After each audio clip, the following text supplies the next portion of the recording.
கொஞ்ச நாளைக்கு முன்னாடி நம்ம இரவாடிகளை பார்க்கலாம்னு போயிருந்தேன். இந்த அரிய சிறிய வகை தேலினமும் நமக்கு காட்சி அளிச்சிச்சு. முழு வளர்ச்சி அடைந்த தேலே இவ்வளவு சின்னதா இருக்கிறதுனால யாரு கண்ணுலயும் அவ்வளவு சீக்கிரம் படாது. ஆந்தை அந்துப்பூச்சி குடும்பத்துல இருக்கிற ஒரு வகை அந்துப்பூச்சி இனம் தான் இது. இதோட ரெக்கைகள்ல இருக்கிற அடையாளம் அருமையா இருந்தது. மரத்துக்கு மேல ரெட்டைவால் சிலந்தி ஒண்ணு வெட்டிக்கிளிய வேட்டையாடி பிடிச்சு வச்சிருந்தது. இந்த சிலந்தி மரத்தோடு மரமா எவ்வளவு ஒன்றி இருக்கு பாருங்க. பச்சோந்தி ஒண்ணு பகல் முழுக்க இறை தேடிட்டு எவ்வளவு அழகா தூங்குது பாருங்களேன். மரக்கிளையில இருந்தும் பிடிமானத்தை விடாம வால் மொத்தத்தையும் சுருட்டி வச்சிருந்தது.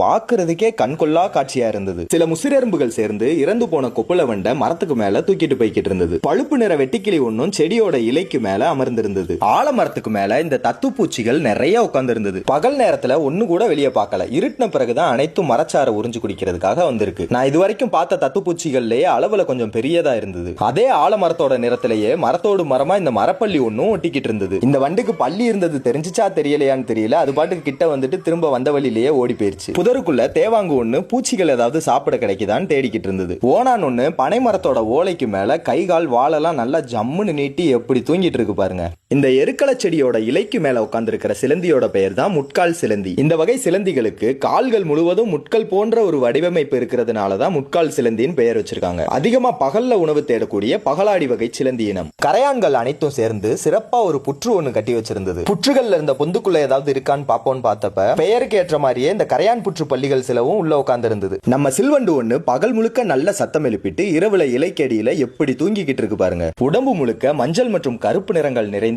அட்டகாசமான தோற்றத்துல இருந்த அந்த வண்டு ஒன்னும் புற்றுக்கு பக்கத்துல நின்னுகிட்டு இருந்தது. இந்த வகை வண்டுகள் அனைத்துமே மற்ற பூச்சி இனங்களை வேட்டையாடி உண்டு உயிர் வாழும். சிலந்தி ஒண்ணு தன்னோட தோலை உரிச்சுக்கிட்டு இருக்கிற ஒரு அற்புதமான காட்சியையும் பார்க்க முடிஞ்சது. மஞ்சள் மற்றும் பழுப்பு நிறம் கலந்த மாதிரி பாக்குறதுக்கே கொழு கொழுன்னு இருக்குல்ல. இந்த தவளைக்கு ஆங்கிலத்துல பலூன் ஃப்ராக்னு பெயர். இரவுல ஓய்வெடுக்கும் போது கூட இணை பிரியாம இணை சேர்ந்து தூங்கிட்டு இருந்தது ஒரு ஜோடி வெந்தயவரியன் பட்டாம்பூச்சிகள். எலுமிச்சை அழகி பட்டாம்பூச்சி ஒன்னும் செடி மேல செங்குத்தா நின்று தூங்கிட்டு இருந்தது. இலைக்கு மேல இரவுல வேட்டையாடக்கூடிய பச்சை வேட்டைக்கார சிலந்தி ஒன்னு நடந்து போய்கிட்டு இருந்தது. எக்கச்சக்கமான கரையான்கள் வரிசையா தரையில ஒன்றன் பின் ஒன்றாக நடந்து போய்கிட்டு இருந்தது. கோமாளி பட்டாம்பூச்சி ஒன்னும் தலைகீழ ஒரு காஞ்ச குச்சி மேல ஓய்வு எடுத்துக்கிட்டு இருந்தது. இதோட உடம்புல இருக்கிற அடையாளங்களும் நிறங்களும் சீட்டுக்கட்டுல வர்ற கோமாளியோட உடை போலவே இருக்கிறதுனாலதான் இதுக்கு கோமாளின்னு பெயர் வச்சிருக்காங்க. இவ்வளவு தூரம் தேடியும் பாம்பு ஒன்னையும் பார்க்க முடியலன்னு மன வருத்தத்துல போய்கிட்டு இருந்தப்ப நம்ம மனசை குளிர வைக்கிறதுக்காகவே பூனைக்கண் பாம்பு ஒண்ணு கடைசியா காட்சி அளிச்சிருச்சு. இத பார்த்ததுக்கு அப்புறம் தான் மனசுக்குள்ள பட்டாம்பூச்சிகளா பறந்தது. அப்படி ஒரு சந்தோஷம். இது யாருக்குமே ஆபத்து இல்லாத மிதனஞ்சுடைய பாம்பு. வறண்ட நிலப்பரப்புகள்ல காணப்படுறதுனால பெரும்பாலும் இதை பார்க்கறதே அரிதுதான். மனிதர்களுக்கு இதனால எந்த ஒரு ஆபத்தும் கிடையாது. நல்ல மரம் ஏறக்கூடிய பாம்புன்றனால செடி கொடிகள் மேல படுத்து கிடந்தது. இதுல எந்த உயிரினம் உங்களுக்கு ரொம்ப பிடிச்சிருந்ததுன்னு கருத்துரை பெட்டியில சொல்லுங்க.